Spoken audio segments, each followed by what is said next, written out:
CTS를 시청하시는 시청자 여러분, 안녕하세요. CTS 스페셜 크리스천 초대석의 유혜영입니다. 영국의 한 신문사에서 영국 끝에서 런던까지 가는 가장 빠른 방법이 무엇일까라는 공모를 했었는데요. 답은 기차도 배도 아닌 좋은 동반자와 함께하는 것이라고 합니다.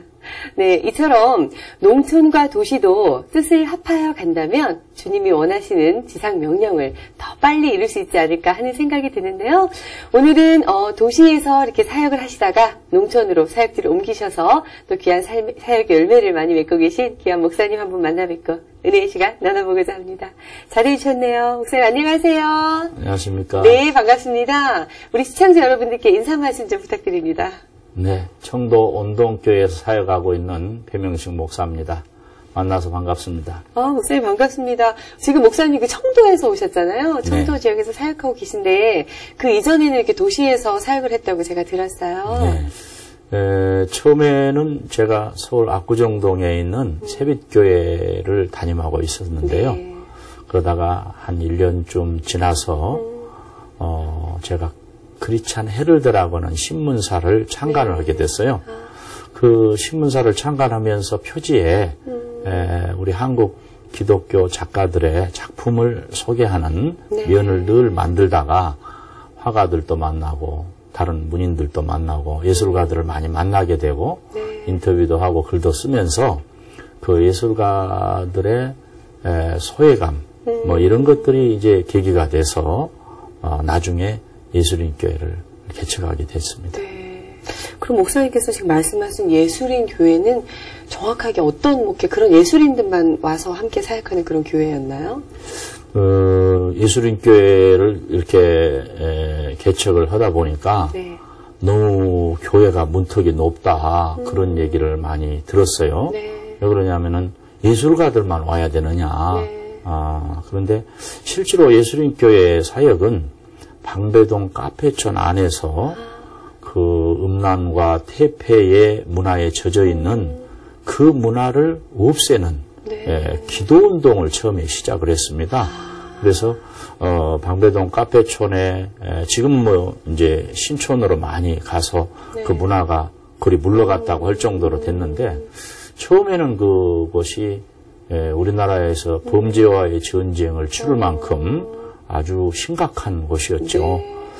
그곳에 가서 예술가들이 함께 모여서 일반 신도들과 함께 기도운동을 했어요. 그것이 우리 동네 기도회라고 하는 그 기도회 모임을 한 10여 년 동안 꾸준히 하게 되면서 그 지역이 기도가 사태를 변화시킨다고 그 지역 자체가 변화되는 네. 그런 계기를 나중에 가져서 카페가 물러갔죠. 나중에.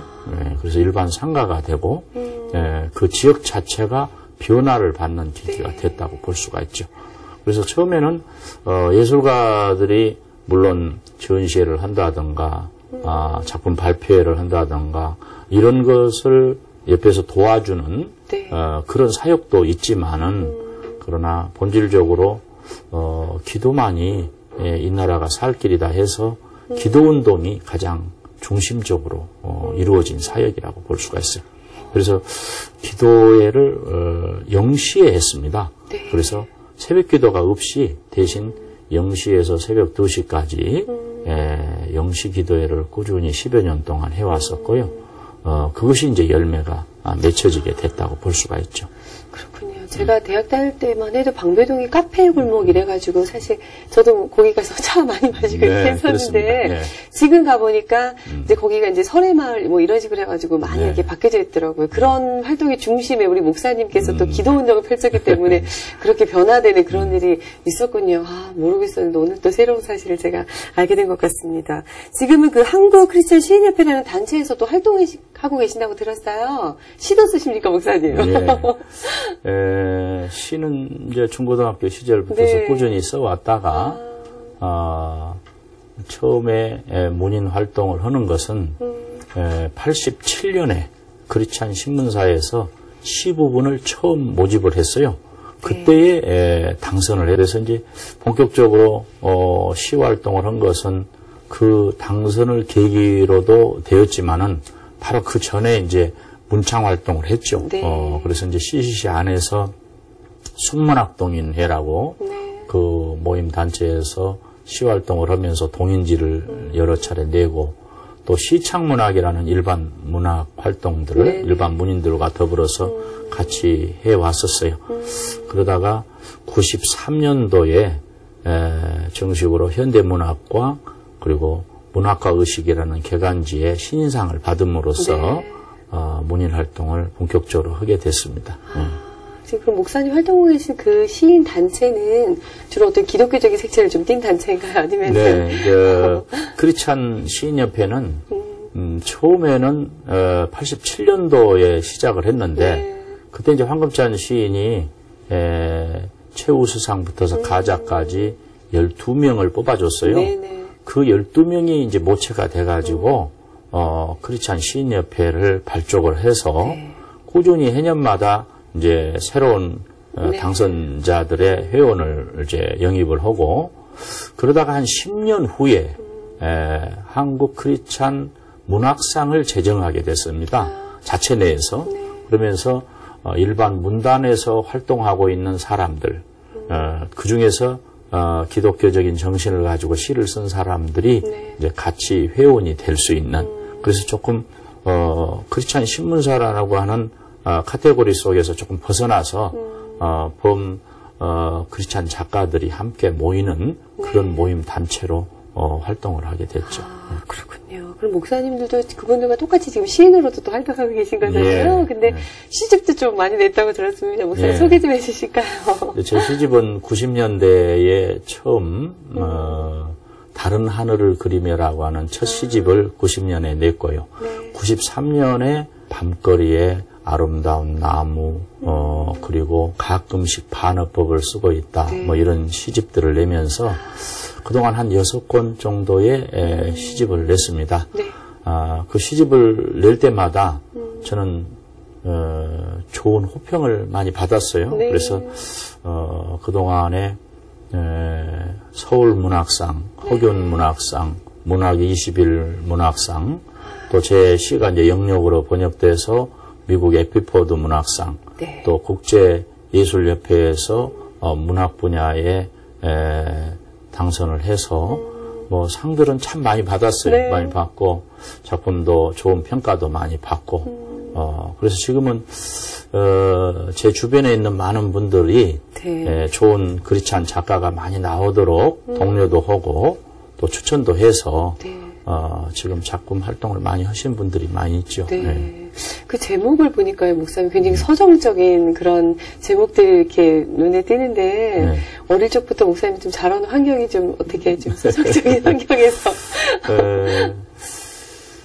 저는 이제 제일 좋아하는 시인이 네. 김현승 시인이었는데 네. 김현승 시인이 살아있을 때 강연도 듣고 또 저희 누나가 문학 소녀여가지고 누나 때문에 이제 문학을 하게 됐는데 네. 그 어렸을 때 저는 초등학교 3학년 때 어머니를 잃었어요. 그 어머니를 잃었다고 하는 그것이 계기가 돼서 어머니를 그리워하고 네. 또 생각하게 되고 죽음의 문제를 이제 더듬게 되고 그러면서 자연히 이제 삶의 문제 이런 네. 것들을 이제 생각하면서 어느 날 제가 이제 크리스찬이 되다 보니까 네. 크리스찬으로서의 시는 어떤 시를 써야 되느냐. 그리고 그 크리스찬이 내놓는 시는 이 세상에 다른 시인들과 어떤 차이점을 내야 되느냐.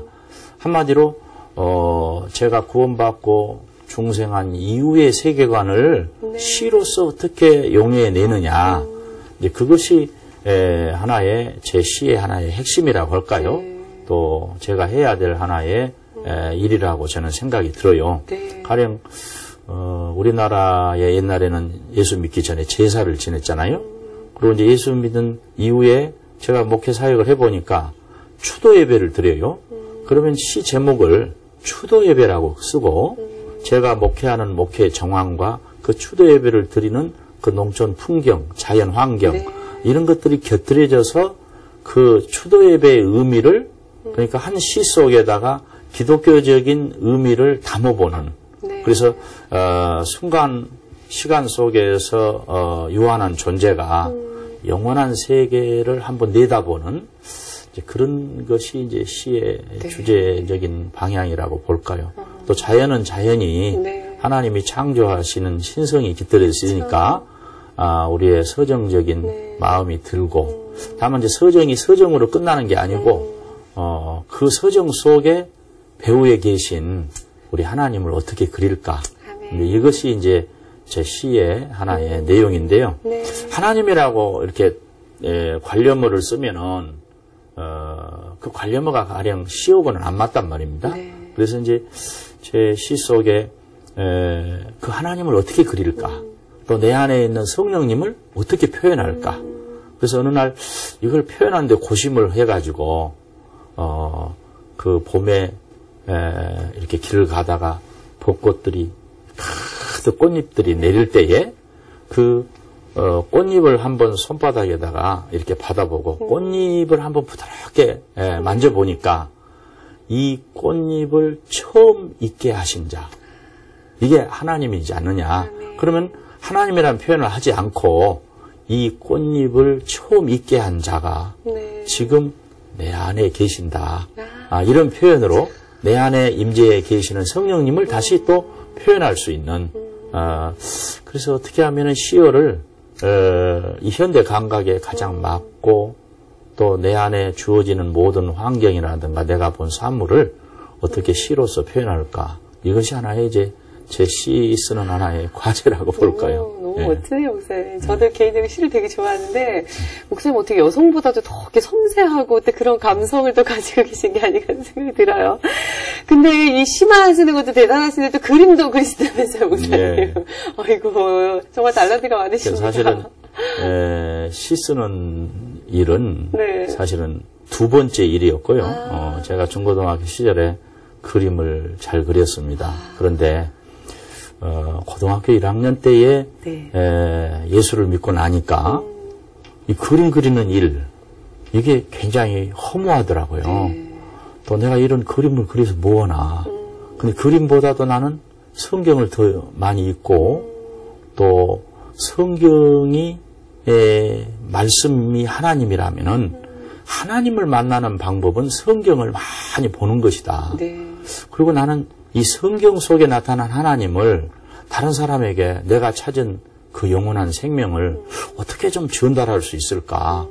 그런 이제 마음이 들어서 내가 활동하는 문학이라든가 그림 활동이 처음에는 이게 버려야 되는 줄 알았어요.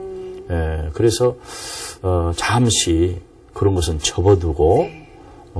성경과 복음서적 뭐 이런 것에 굉장히 깊이 들어갔었죠. 그러다가 결국은 내가 가지고 있는 이 영원한 생명을 드러내고 표현하려면은 문학도 필요하고 네. 그림도 필요하다. 이것을 나중에서 이제 다시 발견하게 되고 깨닫게 되면서 그림도 이제 잃어버렸던 그림이 네. 다시 이제 이게 되돌아온 거라고 볼 수가 있죠. 그래서 회복이 됐다 그럴까 내 안에서 네. 그래서 그림도 그리게 됐습니다. 어떤 작품들이 있어요? 그리신 작품들 중에? 제가 그린 그림은 주로 이제 내가 좋아하는 성경부터 그리기 시작을 했어요. 네. 그리고 그림전을 93년도에 세종 갤러리에서 처음 개인전을 했는데요. 개인전 하기 전에 이제 일반 공모전에 네. 그림을 내서 한일미술대전, 한국문화예술대상전, 국민미술대전 이런 데서 이제 입선을 했어요. 네. 공모전에 입선을 하면서 내가 본격적으로 네. 이 분야에서 내가 프로가 돼야 되겠다. 이런 마음을 가지고 이제 93년도에 세종 갤러리에서 이제 개인전을 하고 네. 그 다음 해에 인사동의 백갤러리에서 이제 개인전을 두 번째 했어요. 네. 그때 많은 화가들을 이제 만나게 됐어요. 인사동에서 하면서. 이제 그분들의 이런 평가라든가 얘기를 들으면서 내가 그림을 그리되 무슨 그림을 그려야 될 것인가. 어떤 그림을 또 그려야 직접적으로 내가 목회자로서 도움이 될까. 네. 또 이게 상업적인 생각도 될지 모르지만은 현세에서 내가 발표해가지고 평가를 받지 못하면은 이러면서 사장 될 수밖에 없는, 지금은 시대가 옛날 뭐 고고나 고갱 시대에 죽어서 이름나는 시대가 아니고 네. 살아서 당장 나한테 필요한 경제적인 도움도 필요하고 네. 또 어려운 사람을 도와줄 수 있는 계기가 돼야 되는데, 그러면서 세 번째 갤러리 전시회를 할 때에 그때에 한 화가를, 뉴욕에서 온 화가를 만났는데 그분이 지금은 장미만 그리는 신명보라는 유명한 화가예요. 그분이 제가 목회하는 교회 옆에 장미의 숲이라는 레스토랑에 벽화를 그리는데 장미 하나를 크게 확대해서 그리는 그 그림을 보고 내가 그분한테 당신은 이 그림을 그려야 성공을 하겠다는 얘기를 해줬어요. 근데 그분이 이제 그 얘기를 굉장히 의미 깊게 듣고 부인과 우리 교회를 이제 와서 많은 대화를 하면서 직접 그분은 이제 처음으로 인사동에서 장미전을 하고 그 장미전을 한 그 다음 주 한 주간을 저를 위해서 전시회를 할 수 있도록 준비를 해 주셨어요. 네. 그때에 제가 이제 목사님 그림을 그리시되 자기처럼 꽃 그림을 그려갖고 오셔야 됩니다. 그러더라고요. 그래서 이제 그분의 말에 의해서 내가 뭘 그릴 것인가가 굉장히 고민이 됐었는데 그때 내가 이제 테마를 찾은 게 네. 우리나라 야생화, 백두산 야생화, 지리산 야생화 이런 그 사진집도 다 모으고 우리나라 야생화에 관한 책도 모으고 하면서 야생화를 이제 구상으로 그리고 뒤에 배경은 추상화로 이렇게 그리는 네. 그러한 그림전을 이제 세 번째 개인전을 하게 됐어요. 그러면서 그때에 많은 그 매스컴이 야생화 화가로 이렇게 알려지면서 그 다음부터서는 이제 전시회가 초대전으로 계속 열려가지고 94년에서 2002년까지 초대전을 꾸준히 받았어요. 그래서 전시회를 꾸준히 할 수 있게 된 계기가 됐죠. 네. 야생화 좋아하는데 그림을 보고 싶네요, 목사님. 이렇게 목사님 얘기를 들어보니까 문인이나 또 이렇게 화가의 길을 가셔도 사실 정말 이렇게 이름을 날리시고 참 잘하셨을 텐데 특별히 그런 길로 가지 않고 나는 목회자가 돼야겠다라고 생각한 어떤 계기가 있으셨을 것 같아요. 예, 이 예술과 목회가 네. 양립하기가 참 어렵더라고요. 네. 특히 이제 아직 예술 목회자에 대한 인식이 우리 한국 교계에 굉장히 낮고 네. 또 내가 시를 쓴다, 그림을 그린다 그러면 목회자가 목회 외에 외도를 하는 것 같은 그런 이미지를 많이 가져요. 네. 그래서 이력서를 내도 손해를 많이 봤습니다. 네. 그런데 예술은 자기 자신을 높이고 많이 알려야 되는 일이고 이 목회는 나 자신을 낮추고 자기 십자가를 지는 일이고 나를 감추고 주님을 드러내는 일인데 이 두 가지가 참 양립하기가 저는 참 어려웠어요. 특히 문학은 그래도 틈틈이 쓰는지도 모르고 성도들이 모르죠. 그러나 그림은 이게 표면에 나타나지는 목사님이 신방이나 그림은 이제 기도는 안 하고 그냥 그림 그린다 이런 식으로 이제 이미지를 낳을 수가 있어가지고요. 그림 그리기가 참 어렵더라고요. 그런데 내가 가진 나에게 주어진 달란트 이것을 가지고 하나님 앞에 제물로 드릴 수 있는 하나의 일. 그래서 저는 어느 날 기도 중에 하나님께서 네가 가진 재능을 내가 다 받기를 원한다. 다시 받기를 원한다. 이건 내가 너에게 준 것이다. 다시 그것을 하나님께 드려지는 일로 쓰임받기를 원하시는 우리 주님 앞에 내가 이 일을 꾸준히 그것도 더 열심히 하지 않으면 안 되겠다. 네. 이제 이런 이제 계기가 됐는데 그래도 목회보다는 네. 예술 쪽으로 유명해질 수 있고 돈도 벌 수 있고 그러는데 그보다는 내 마음속에 지금 목회를 한 30년 해왔는데요.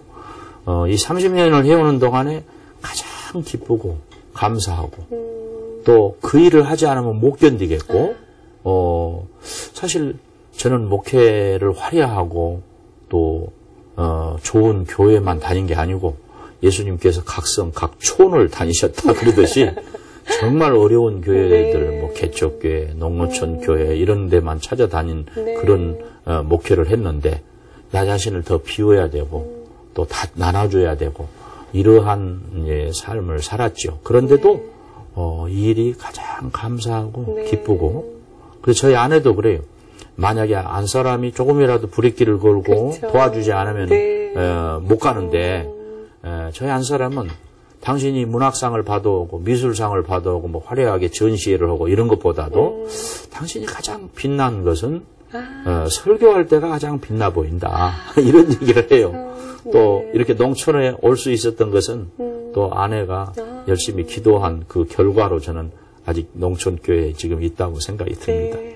또 아름다운 사모님이 또 계셨기 때문에 우리 목사님이 지금 이렇게 청도에서 열심히 살고 계시는데요. 그 청도라는 고향 자체가 제가 뵀을 때는 목사님의 그런 어떤 서정적이고 그런 마음과 좀 많이 닮아있다는 생각이 들어요. 그 청도 원동교회로 부임하게 된 어떤 계기가 있으셨습니까? 예, 자녀들을 이제 서울에서 네. 다 키우고, 그 자녀들이 이제 군대도 갔다 오고, 스스로 자립하고 되고, 네. 저는 딸 하나하고 아들 둘인데, 네. 딸은 시집 보내고, 이제 큰아들, 작은아들이 이제 군대 갔다 오고 직장 생활을 하기 시작할 때에, 네. 처음에는 선교사로 갈까, 이런 마음이 처음에 들어서, 네. 이스라엘 선교사 모집한다고 그래서 원서도 내보고 네. 또 괌이나 이런 데 참 낯선 곳에 네. 교회가 있어서 가보려고 하고 근데 이상하게 다 막아지더라고요. 막아지고는 저희 한 사람이 늘 꿈을 꾸는데 농촌교회로 다시 가는 사실은 저희 첫 목회지가 전라북도 부안에 있는 옹중교회라고 부안읍에서 한 4km 떨어진 네. 시골교회를 전도사 시절에 한 5년 그곳에서 목회를 했어요. 네.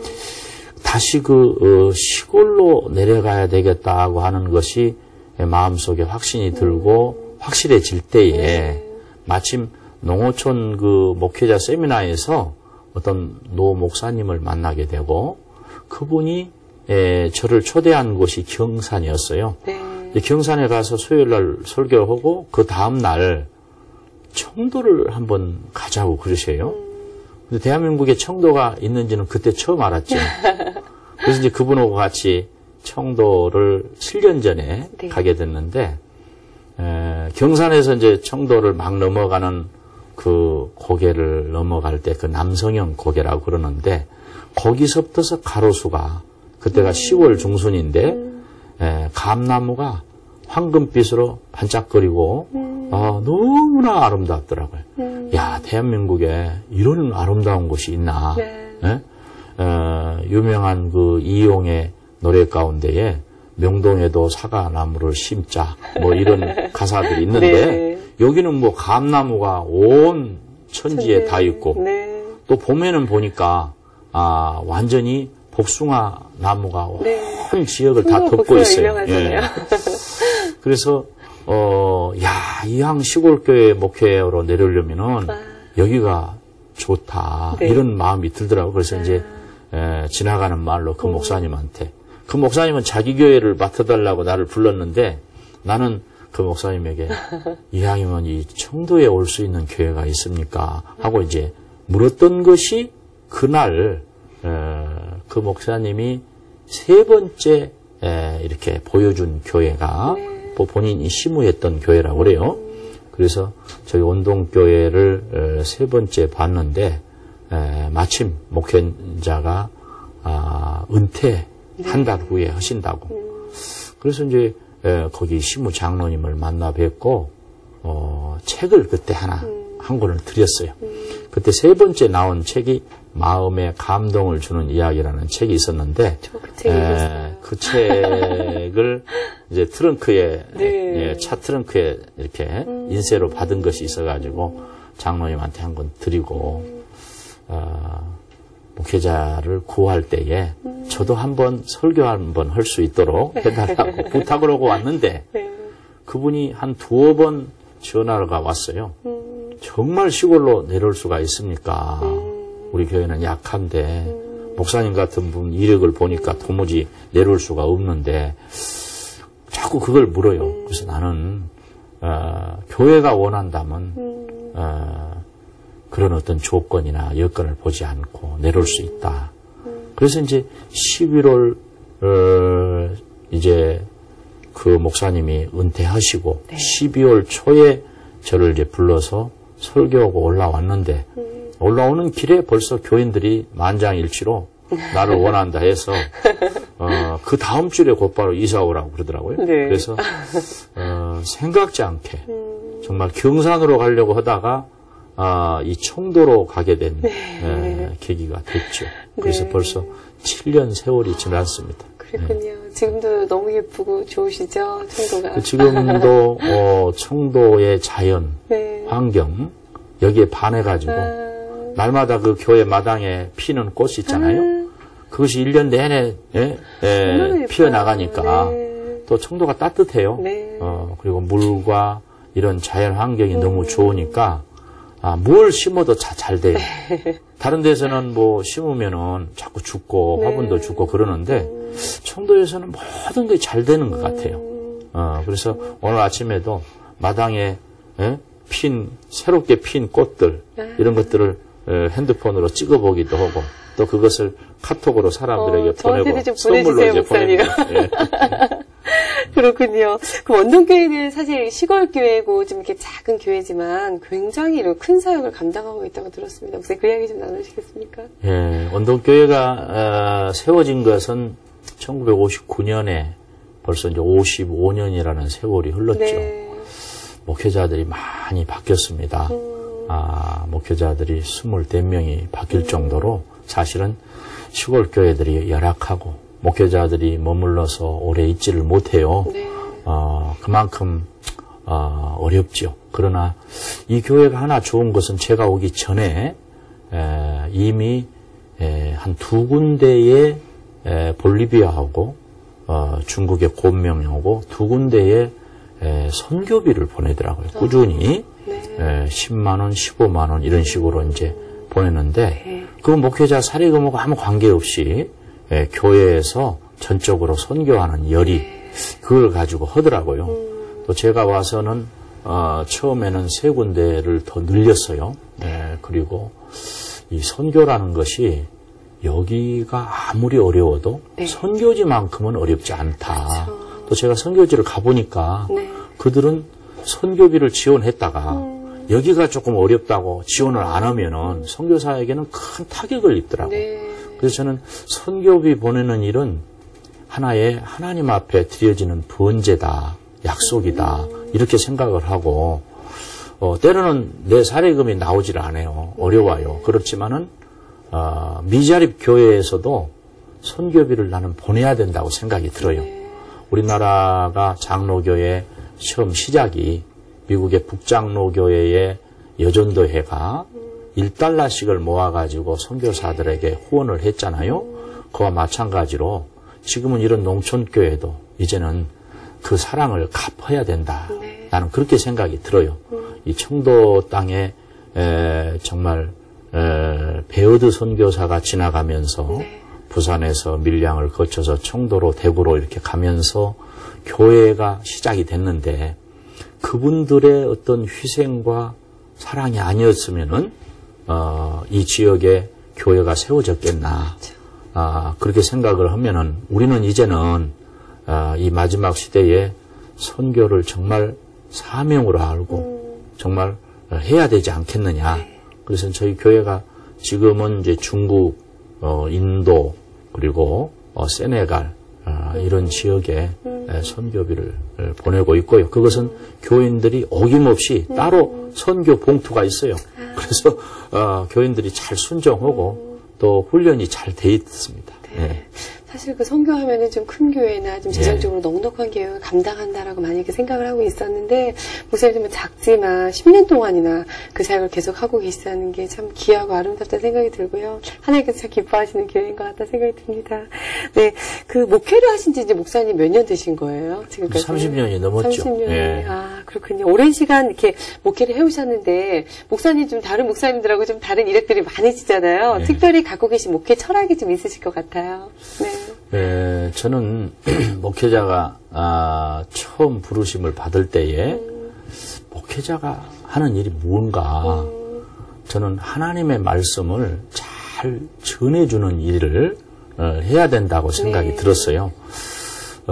예술가는 처음에 작품을 할 때에 좋은 그림을 많이 봐야 내가 좋은 그림을 그릴 수 있고 또 내가 글을 쓸 때도 좋은 작품을 많이 읽어야 내가 좋은 글을 쓸 수가 있다고 봐요. 마찬가지로 강단에서 목회자가 설교를 할 때에 가장 좋은 생명의 떡을 전해야 될 황금의 입이 되는 일인데 이 일을 잘 감당하려면 내가 어떻게 해야 되느냐. 그래서 내가 하나님의 말씀을 더 깊이 계속해서 천착해서 들어갈 수 있는 길은 강해 설교를 하는 일이 가장 좋은 일이다. 그래서 전도사 시절에 제일 먼저 제가 강단에서 저는 강해 설교를 시작을 했어요. 미국의 이제 제임스 보이스라든가 영국의 로이드 존스라든가 이런 강해 설교자들의 그 흐름을 전부 파악하고 아무도 그 일을 본격적으로 하지 않을 때에 저 같은 경우는 계속해서 내가 성경을 보고 읽을 수 있고 할 수 있는 나에게 먼저 양식을 주고 내가 먼저 감동을 받고 하려면은 계속해서 나는 성경을 붙들고 내가 먼저 양식을 먹어야 된다. 이런 마음으로 사실은 강해 설교를 꾸준히 해왔어요. 그리고 조직이라든가 인간관계라든가 저는 이런 것들은 2차적으로 생각을 해요. 그래서 말씀이 좋으면 성도들이 남고 스스로 전도하고 또 자발적으로 헌신할 수 있도록 그래서 교회 조직을 무슨 어떤 판에 박은 어떤 조직체를 만든다든가 또 그러한 어떤 흐름으로 교회를 이끌어가는 게 아니고 복음주의적인 어떤 바탕에서 교인들이 은혜 받고 자발적으로 일을 할 수 있도록. 그래서 처음에는 뭐 11조를 내라 주일 성수를 하라 이런 것은 일체 강조하지도 않고 나중에는 이제 은혜 받아서 스스로가 교회 안에서 일을 찾아나가도록 이렇게 하는 게 제 목회 철학입니다. 다른 건 없고요. 바람직한 그런 것들이 아닐까 하는 생각이 드네요. 목사님 농촌 목회 지금 해오신 지 한 7년 되신 거잖아요. 네, 근데 뭐 그 이전에 한 5년 그 이전에 초기에 있었죠. 이제 다시 하실 때 시간을 내셨는데 농촌 목회를 해보시면서 참 지금 나름대로 청도의 매력에 빠져서 이렇게 행복하게 하고 계시지만 그래도 아쉽거나 참 어려움이나 이런 것도 좀 많이 있으셨을 것 같아요. 어떤 점이 좀 그러셨습니까? 우선 가장 첫째가 이제 농촌 교회가 제가 초기에 있었던 농촌 교회 환경이 아니에요. 초기에는 초등학교가 있었고 아이들이 있었죠. 그래서 그 아이들이 자라서 중고등부도 있고 대학부도 있고 그러는데 뭐 도시교회하고 옛날에는 그 별 차이도 없이 선교원도 할 수 있었고 유아원도 할 수 있었어요. 옛날에는. 그러나 지금은 와 보니까 이제 30년 만에 다시 이제 농촌 교회를 와 보니까 학교는 폐교가 되고 또 교인들은 전부가 다 60대에서 저희 교회는 이제 70대, 80대, 90대로 넘어가는 고령화되는 어떤 노인 천국이 됐어요. 이제 그러다 보니까 이제 제가 와서 보니까 젊은이들은 한 명도 없는 제가 제일 젊습니다. 제가 올해 환갑인데 저희 안 사람은 교회 성도들로 비하면 새댁이에요. 그 정도로 젊은 사람들이 전무한 그러다 보니까 일손을 가지고 있는 청도는 특히 복숭아라든가 감이라든가 이런 것이 주 산업인데 거기에 일에 매달린 사람들도 땅도 팔고 이제 일을 논단 말이에요. 일을 놓으면은 자연히 교회에 드려지는 11조라든가 헌금이 이제 없어지죠. 자연히 이제 국가 보조금이라든가 자녀들의 용돈으로 생활을 해야 되는 노년층에 이르는 성도들이 남죠. 우리 저희 교회도 그 노년층에 20, 30명밖에 안 되는 그런 교회로 나중에 전략을 하게 되고 그래서 제일 어려운 점이 경제적인 자립이 사실은 되지 않는다. 사실은 저희 교회는 선교할 수 있는 여건이 사실 안 돼요. 그런데도 선교는 계속 하되 그러나 우리가 자립이 안 되는 이 일을 어떻게 타개해 나갈 것인가. 우리가 선교를 하니까요. 교회가 재정이 있는 줄 알고 도와주지도 않아요. 그래서 도움을 받는다는 게 참 그것도 어렵더라고요.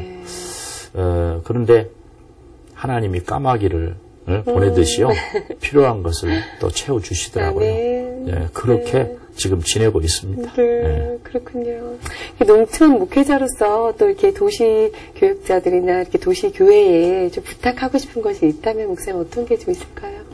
이제 도시 교회와 좋은 연계를 맺어서 농촌 교회가 자립하고 또 목회자들이 생계의 어려움을 겪지 않도록 서로 지원하는 이 일들이 도시교회와 잘 연계를 맺는다든가 또 교단 자체가 정책적으로 일을 잘 실현해야 된다고 봐요. 총회적으로나 노예적으로 도시교회와 잘 그것이 유대가 돼서 농촌교회가 살아야 된다. 마치 새강이 살아야 바다가 살듯이 농촌교회가 살아야 우리 한국교회가 산다고 저는 봅니다. 그래서 이런 일들이 교회가 도시교회가 하지 못하면 도시교회에 깨어있는 성도들이라도 개인적으로 하나님 앞에 감사하고 멀리 해외 선교도 필요하지만은 가장 가까운 농촌교회, 섬교회 참 가장 발밑에 지천으로 깔려있는 들꽃이 있듯이 저 농촌교회 생명들이 나는 존재해야 되고 살아야 된다고 저는 보지요. 사모님은 그 청소라는 것을 너무 기뻐하시고 좋아하시고 이렇게 가는 것을 전폭적으로 지원해 주셨는데 자녀분들은 모두 이렇게 출가하시고 뭐 성장하긴 하셨지만 아버님께서 그렇게 청도에 가셔서 목회하는 모습을 보고 어떻게 얘기하던가요? 저희 자녀들은 내가 농촌교회에 있는 것이 참 좋다고 봐요. 그리고 이제 저희 작은 아들이 총신대 대학원생인데 나는 아버지가 농촌교회에 있는 것이 참 좋다고 늘 얘기를 해요. 그래서 나는 이제 때로 다시 또 도시로 갈까 하고 이렇게 갈등이 있을 때도 있어요. 그런데 자녀들이 시골에 이렇게 한 번씩 와본단 말이에요. 와보고 이제 또 가고 그러면서 자녀들도 좋아하니까 거기서 또 위로를 받고 또 힘을 얻죠. 그렇군요. 마지막으로 목사님 그 비전과 기도 제목 있으면 좀 나눠주시면 좋겠습니다. 처음에는 이제 우리가 시골에 있어도 교회 자체가 자립할 수 있는 여건을 자체적으로 만들어가는 거, 뭐 이런 것이 하나 이제 필요하고 또 한 가지는 고령화되면은 교인들이 농촌에 머물 수가 없어요. 혼자 대부분 생활하는 분들이 많거든요. 남편이 먼저 세상을 떠난다든가 아내가 떠나면은 혼자 그 시골에 머물기가 어려워져요. 이제 이런 그 문제점 때문에 자녀들이 이제 모시고 가버리고 시골은 빈집이 되고 또 교인 수는 이제 줄어들고 거기 있어야 되고 거기 주일날 앉아야 될 사람이 이제 없어진단 말이에요. 그래서 이제 이 시골 교회가 살아가야 될 하나의 생존의 어떤 법칙, 이 일을 위해서 내가 어떻게 해야 되는가. 그래서 제일 먼저 생각한 게 교회 자체가 먼저 그 사람들이 함께 생활할 수 있는 그런 선교관을 하나 만들어야 되겠다. 대부분 일종의 사회복지적인 차원의 복지 개념이니 목회자들이 먼 데서 찾을 게 아니고 자기 교인들의 복지부터서 먼저 생각을 해야 된다. 나는 이렇게 생각이 들어요. 그래서 저는 뒤늦게 예원예술대학교에서 이제 사회복지를 공부하고 이걸 어떻게 내가 현 이 목회 지역에 설정을 할까. 네. 그래서 지금 현재 이제 기도 제목은 이분들이 더 많이 시골에 있으면서 좋은 자기의 삶을 가꿀 수 있는 그런 복지관이 하나 세워지고 네. 또 선교사들이 도시교회의 어떤 좋은 여건이 아니더라도 시골 교회에 와서 쉬고 싶은 그래서 지금 현재 이제 저희 교회가 그래도 한 사택 하나가 네. 선교관이 하나 있어요. 사택이 2채가 있어가지고요. 장로님 한 분이 세상을 떠나면서 집을 한 채 교회에다가 희사를 해가지고 네. 그게 지금 저희 이제 사택이 되고 네. 먼저 교육자 사택은 선교관으로 지금 쓰고 있거든요. 그래서 지금은 선교사들 소문에 저희 교회로 찾아와서 그냥 저희하고 같이 밥 먹고 같이 지내고 언제라도 찾아와서 쉬어갈 수 있는 그런 쉼터를 지금 하나 만들어지고 있어요. 네. 그래서 지금 현재에 그걸 조금 발전시키면 저희 교회가 이런 시골 환경이어도 네. 함께 찾아와서 선교사들이 쉬어가고 그러한 일을 좀 계속하고 이걸 조금 현재 여건에서 좀 발전시키고 보려고 하는 것이 저희 꿈이죠. 네.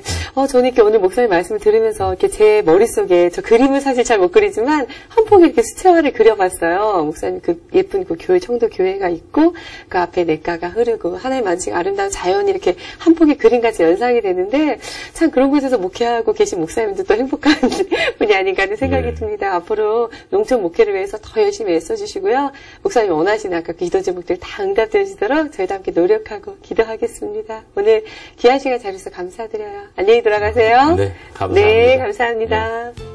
네, 요즘 우리가 서로 연합하자라는 말 참 많이 하는데요. 도시는 도시끼리, 농촌은 농촌끼리 연합하는 것도 중요하겠지만 도시와 농촌이 정말 하나가 되어서 이렇게 힘을 합치고 뜻을 다한다면 정말 하나님께서 원하시는 그 복음을 이루는 그 사명에 더 쉽게 다가갈 수 있지 않을까 하는 생각이 듭니다. 이번 한 주간도 예수님을 만난 그 첫사랑을 다시 한번 회복하는 한 주 되셨으면 좋겠고요. 주님과 함께 행복한 한 주 되시기를 기대해 보겠습니다. 저는 다음 시간에 만나 뵙도록 하겠습니다. 여러분 안녕히 계세요.